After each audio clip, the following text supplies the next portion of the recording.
Olá, abençoado, que a graça e a paz do Senhor seja com todos. Falar um pouco sobre o Evangelho da Graça, sempre ensinando as pessoas sobre a visão da graça com relação à palavra de Deus, que a letra ela tem matado as pessoas. A palavra de Deus, abençoada, ela é espírito e vida, a graça, mas a lei é ministério de morte e condenação. E eu vou pegar alguns versículos da Bíblia, porque felizmente não dá nenhum vídeo só falar sobre a graça, porque é muita coisa, e aos poucos a gente vai pegando uma parte que fala da lei, fala da graça. E esse capítulo aqui, que eu vou iniciar, é um capítulo que eu sempre tive uma dúvida, nunca entendia, lia, mas não entendia, e ninguém nunca explicou, nunca ouvi uma pregação. Eu que foi 17, 18 anos, nunca vi uma pregação, alguém explicando sobre esse detalhe desse versículo. E para começar, quero que o abençoado abra a sua Bíblia no livro de Mateus, capítulo 9, do versículo 16 até o 17. Olha o que diz Jesus: ninguém deita remendo de pano novo em vestido velho, porque semelhante remendo rompe o vestido e faz maior rotura. Nem se deita vinho novo em odres velhos. Aliás, rompe-se os odres e torna-se o vinho, os odres estragam-se, mas deita-se vinho novo em odres novos, assim ambos se conservam. Observe, meus amigos, como a palavra de Deus está dizendo, não se deita em pano novo em vestido velho, senão vai romper tudo. O que a gente vê hoje na religião? A gente vê uma mistura entre a lei e a graça. E esse versículo, Jesus está dando esse toque, que ele não poderia colocar as coisas da graça misturada com a lei. Tanto é que quando Jesus vai pregar a graça para o povo gentil, ele pega um homem chamado Paulo, converte esse homem e leva ele para ele pregar a graça para os gentios. Ele não mandou nenhum dos apóstolos pregar a graça. Até que você vê quando Jesus diz assim: olha, não entre em local de gentil nem samaritano. Vocês vão pregar as ovelhas perdidas na casa de Israel. Porque para aquele povo lá gentil, Paulo ia ser o pregador. E quando foi que Paulo ouviu o evangelho da graça? Ele ouviu de Pedro, de João, de Tiago? Não. Ele ouviu de Jesus nos céus. Aquela passagem onde ele fala que conhece um homem que há 14 anos, se no corpo, se fora do corpo, eu não sei, Deus o sabe, foi levado ao céu. Ele lá recebeu a mensagem da graça e ele pregou esse evangelho da graça. E esse remendo de pano novo misturado em pano velho, Jesus está fazendo essa comparação, mostrando que não podia pegar a graça e misturar com a lei. A religião hoje botou tudo, é lei, graça, você não sabe o que é lei, você não sabe o que é graça, você não sabe o que é do novo pacto, o que o velho pacto é. Existe uma nova aliança, existe uma velha aliança. A velha aliança se findou, a velha aliança se findando, entra uma nova aliança. Que nova aliança é essa? A graça de Deus. E a lei, infelizmente, hoje ela está impregnada nas religiões. As pessoas estão confusas. Faz isso? Será que é lei? Será que é graça? Essa mistura terrível, onde tem pego as pessoas deixando cada vez mais confusas. Mas graças a Deus, Deus tem trazido a revelação da graça para as pessoas entenderem não a letra, porque a letra ela mata, mas o espírito da Bíblia, o espírito revelado que está por trás dessas palavras, das letras. A letra tem matado as pessoas. Ministério de morte e condenação. Olha como a Bíblia se refere à lei. Ministério de morte e condenação. E onde é que está escrito isso? 2 Coríntios 3, 7 a 14. Observe. 2 Coríntios 3, de 7 a 14. As pessoas falam assim: eu tenho que guardar a lei, os 10 mandamentos.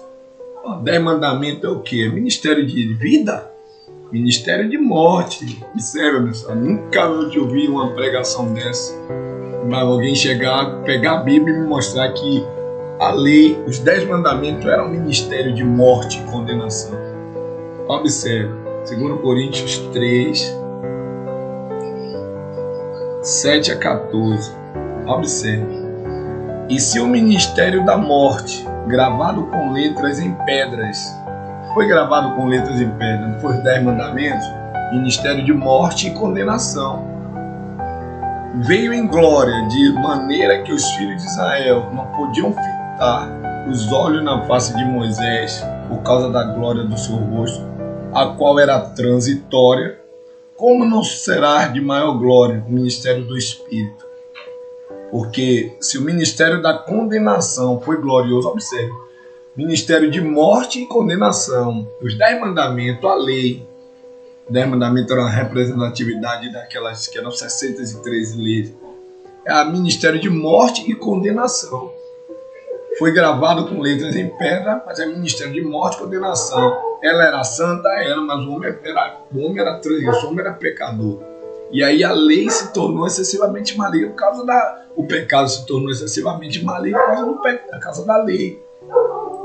Porque se o ministério da condenação foi glorioso, muito excederá a glória do ministério da justiça, que é o ministério da graça.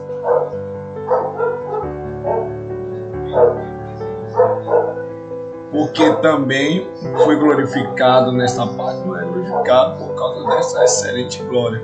Porque se o que era transitório foi para a glória, muito mais em glória o que permanece. Tendo pois tal esperança, usamos de muita ousadia ao falar. E não somos como Moisés, que punha um véu sobre a sua face, para que os filhos de Israel não olhassem firmemente ao fim daquilo que era transitório.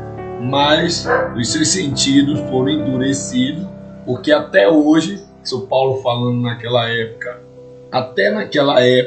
e eu digo até hoje, lamentavelmente, porque até hoje o mesmo véu está por levantar na lição do Velho Testamento, o qual foi por Cristo abolido.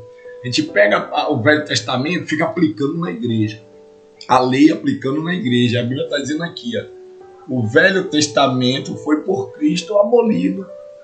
O que é que eu vivo do Velho Testamento? O que é que eu aprendo no Velho Testamento? O Velho Testamento é um livro onde você vai pegar conhecimento, ver como Deus fazia as coisas, ver como Deus é soberano. Mas para aplicar para a minha vida de cristão, é o que Paulo falou. O que eu não sou judeu, eu sou gentio.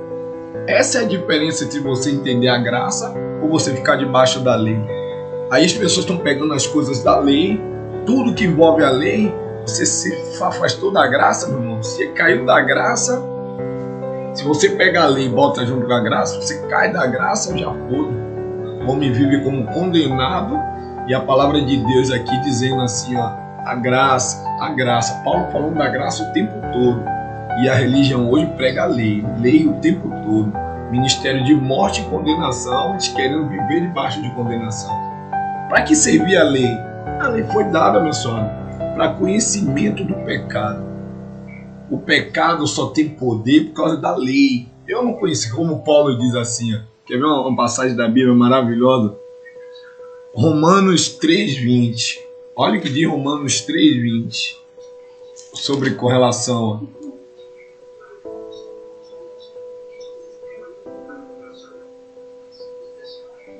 Por isso, nenhuma carne será justificada diante dele pelas obras da lei, porque pela lei vem o conhecimento do pecado. A lei só serviu para conhecimento do pecado. É como Paulo diz assim, eu não poderia dizer assim que ver isso aqui é certo ou isso é errado. Como é que eu vou saber se isso é certo ou se é errado? Se houver uma lei. Por que logo no início da palavra de Deus você vê que Caim matou Abel, e no entanto Caim não foi apedrejado, não morreu? Por quê? Não tinha uma lei. Lá na frente, quando a lei chega, todo mundo que matava o inocente morria, mas Caim não morreu. Por que Caim não morreu? Era errado o que ele fez? Era, mas havia condenação, não era levada em conta. O pecado não era levado em conta porque não tinha lei. A lei só serve para isso, para mostrar às pessoas, olha, Você pode ser condenado por isso. Você está errado, você está pecando, você está não sei o quê. Hoje, qual é a lei que tem? Nós temos lei? Não temos lei. Se você tiver lei, você traz o pecado. Porque pela lei se traz o conhecimento do pecado. Se você tiver a lei, como é que eu vou saber? Como é que Deus me vê hoje? Deus me vê eu pecando, eu sou pecador? Não sou, pessoal, porque não tem uma lei dizendo a mim: olha, você fez isso, você não pode isso, você não pode aquilo. Quem que peca hoje? Quem que erra o alvo? Hoje é a carne. Mas a minha carne está morta para Deus. E eu vivo em espírito. Deus me vê em espírito. Deus não me vê carne. Porque a minha carne ela está morta. Paulo diz: considere-se morto para o pecado. Mas vivo para Deus. Eu estou morto. Para o pecado eu estou morto. Já viu o morto pecar? Como é que o morto peca? O morto não peca. Nós estamos justificados diante de Deus. É por causa da minha obra? É uma obra de Cristo. Quando você entende a lei, a graça, você entende o que é o velho pacto, o novo pacto, toda a honra, a glória de Cristo. O homem não entra em nada. Toda a glória vem para Cristo. Mas a religião diz assim: o livre-arbítrio. O livre-arbítrio, você escolhe a Deus ou você não escolhe entre o homem. Não, você ganhou isso porque você fez aquilo. Você só é abençoado quando você dá isso ou quando você jejua. Jejum é obra da lei. Jejum é obra da lei. Comer Páscoa é obra da lei. Tudo era lei. Batismo em água era da lei. Hoje nós estamos na graça, ministério do Espírito, não da carne. Tudo que aconteceu no passado era ministério da carne. Hoje a palavra de Deus é o ministério do Espírito. Espírito não come pão. Espírito não toma banho de igreja. Espírito não, o Espírito não peca. Quem peca é a carne, mas para Deus a minha carne está morta. 2 Coríntios 5:16. Olha o que diz a Bíblia. 2 Coríntios 5, verso 16.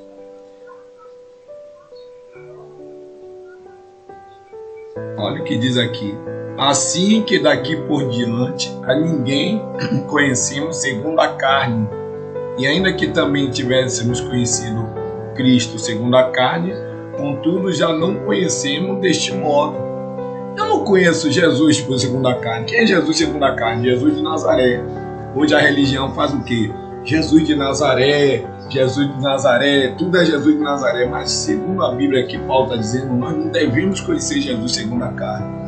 Devemos conhecer Jesus, o ressuscitado, aquele que seguiu os passos, as palavras de Jesus ressuscitado. O que Jesus de Nazaré fez, a gente deve observar para aumentar a nossa fé, mas caminho de regra, obedecer, seguir, copiar, é o Jesus ressuscitado, que nós não pertencemos a Jesus de Nazaré, nós pertencemos ao Jesus ressuscitado. Esse Jesus ressuscitado representa a graça. O Jesus de Nazaré representa a lei. Ele veio, submeteu a lei, cumpriu a lei, e nós, cristãos hoje, filhos de Deus, nós servimos a Jesus ressuscitado. E é outro marido. Nós não somos mais de Jesus de Nazaré. Quando você fala isso para o cristão, ele se ofende. Vamos pegar mais uma vez um versículo da Bíblia que mostra isso. Romanos 7,4. Olha o que diz Romanos 7,4. Assim também, meus irmãos, vós estáis mortos para a lei pelo corpo de Cristo. Nós morremos para a lei. A lei que me dizia assim: olha, você não matará, não sei o que, não isso, aquilo, você tem que fazer isso. Eu estou morto para ela. E como é se eu estou morto para ela? Como é que eu peco? Como é que eu posso me considerar um pecador se o pecado só se mostra pecado se tiver uma lei? O que é pecado? Quando o homem transgride a lei. Se não há uma lei, se eu estou morto para a lei, como é que eu posso pecar, me considerar um pecador? 2 Coríntios, Romanos 7,4. Assim, meus irmãos, também vós estáis mortos para a lei pelo corpo de Cristo, para que sejais de outro, daquele que ressuscitou dentre os mortos, a fim de que demos fruto para Deus. Olha bem, Jesus de Nazaré chegou, pegou meu corpo, matou na cruz. Eu estou morto para a lei, por isso que eu não sou pecador. Se você se considera um pecador, irmão, então você não foi morto na cruz com Cristo. Ele matou nossa carne ali. Ele matou nossa carne. Nós estamos mortos para a lei. A lei findou em Cristo, porque o fim da lei é Cristo para a justificação de todo aquele que crê. Romanos 10:4. Romanos 10:4, que o fim da lei é Cristo para justificar todo aquele que crê. Eu morri para a lei. Como é que eu vou pecar? Quando a gente diz a uma pessoa que não sou pecador, quem comete erro, o pecado, entre aspas, quer dizer, que erra o alvo é a carne. Mas eu estou morto. Deus não me vê carne, Deus me vê espírito. Por isso que Paulo fala de nós somos justos, nós somos perfeitos, a igreja de Cristo ela é perfeita, santa, sem mácula, irrepreensível. Ele está falando da carne? Não, espírito. E várias mensagens você vai ver falar sobre espíritos que estavam no céu, que era anjo, veio participar de carne e sangue, como diz Hebreus 2:14. Nós éramos espíritos, estávamos no céu, viemos aqui na terra participar de carne e sangue. Da mesma forma, Cristo, Deus, era espírito e veio aqui na terra participar de carne e sangue, na pessoa de Jesus de Nazaré. No que Jesus morre, ele mata a nossa carne, a lei sai de cena e aí nós estamos justificados. Por causa do meu mérito? Eu não sou pecador por causa do meu mérito? Não, por causa do mérito de Cristo. Não dá dívida hoje. O Filho de Deus não deve nada a Deus. Eu não devo nada a Deus porque eu sou bom? Não. Por causa do mérito de Cristo. Cristo cancelou o escrito de dívida que havia. Ele pregou na cruz. Por isso que eu não devo nada a Deus. É porque eu não devo a Deus nada porque eu sou bom, porque eu estou acertando isso, acertando aquilo. Não, o mérito de Cristo, olha só. Porque Cristo na cruz, ele fez o papel que eu precisava para ter vida. E a lei, ela vem para isso, irmão, para mostrar o pecado. Quando você tira a lei de cena, você tira o pecado. Porque pecado é transgressão da lei. Se não há lei, não há transgressão. Isso é bíblico, meu irmão. Não há condenação no Filho de Deus. Olhe bem, 1 Coríntios 15, verso 56. 1 Coríntios 15. A palavra de Deus, abençoado, quando a gente abre os olhos, fica tudo fácil de entender. 2 Coríntios 15, 56. Ora, o aguilhão da morte é o pecado, e a força do pecado, a lei. O que dá força ao pecado é a lei, irmão. Você tirou a lei, acabou o pecado. O fim da lei é quem? Cristo. Obviamente, acabou a lei, acabou o pecado. Como é que alguém pode me chamar de pecador? O que é que a religião faz? Venha pecador, se converter, se arrepender. Pô. Se eu sou pecador, então Cristo morreu para quê? Ou eu só sou pecador, ou eu só deixo de ser pecador quando eu entro na religião. Porque mesmo as pessoas que estão dentro da religião se acham pecadoras. Porque não receberam a iluminação do entendimento. A palavra de Deus, o Espírito da Bíblia, não penetrou na mente das pessoas. Tem zelo por Deus? Eu tinha zelo por Deus, mas eu não tinha entendimento. Eu achava que era um pecador, que eu perdi a salvação. Eu achava que tinha inferno. Eu achava que tinha que dar dízimo. Eu achava que tinha todas essas aberrações. Principalmente essas 3 aberrações, que é dízimo, diabo e inferno. Essas 3 aberrações, eu tinha minhas dúvidas com relação ao inferno mesmo, que uma vez eu capinando meu terreno lá na ilha, no interior lá que eu moro, eu fui acender um fogo lá, aí a palha queimou, aquele vento bateu em mim, eu fiquei imaginando, será que existe inferno? Pô, esse fogo só fez bater aquele vento em mim, um sofrimento. Será que Deus, que é amor, vai criar um inferno e as pessoas vão ficar lá sofrendo a vida toda nessa dor que eu senti aqui? Que amor é esse? Que amor é esse? Como é que alguém amou? Eu amo uma pessoa, eu amo minha filha, aí minha filha fez coisa errada, eu pego minha filha, jogo ela num fogo, para ela pagar o erro dela, vai ficar queimando a vida toda. Que tipo de amor é esse, irmão? Essa aberração que a religião prega, tentando botar em nossa mente. Isso é terrorismo para ganhar dinheiro, lamentavelmente.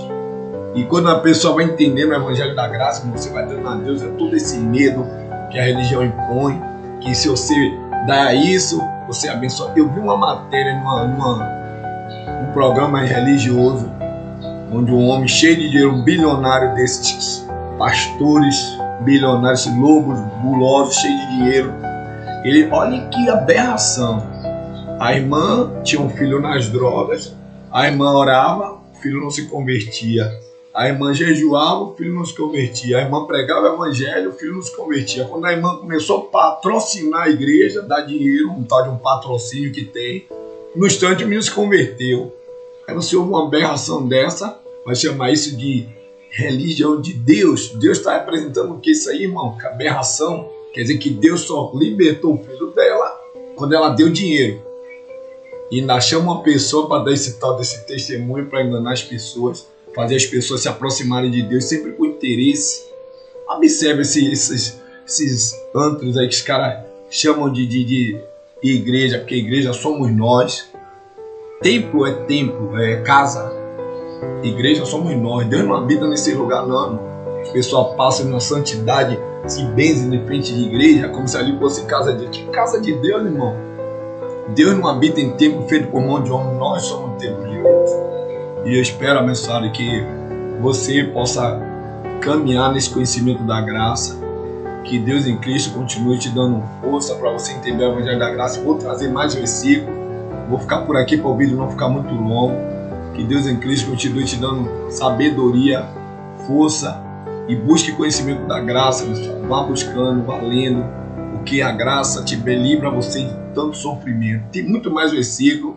Eu vou trazer mais mensagens, trazendo outros versículos sobre a lei. Mas lembre-se, a lei só serve para mostrar o pecado. E o fim da lei é Cristo para a justiça de todo aquele que crê. Terminou a lei, terminou o pecado.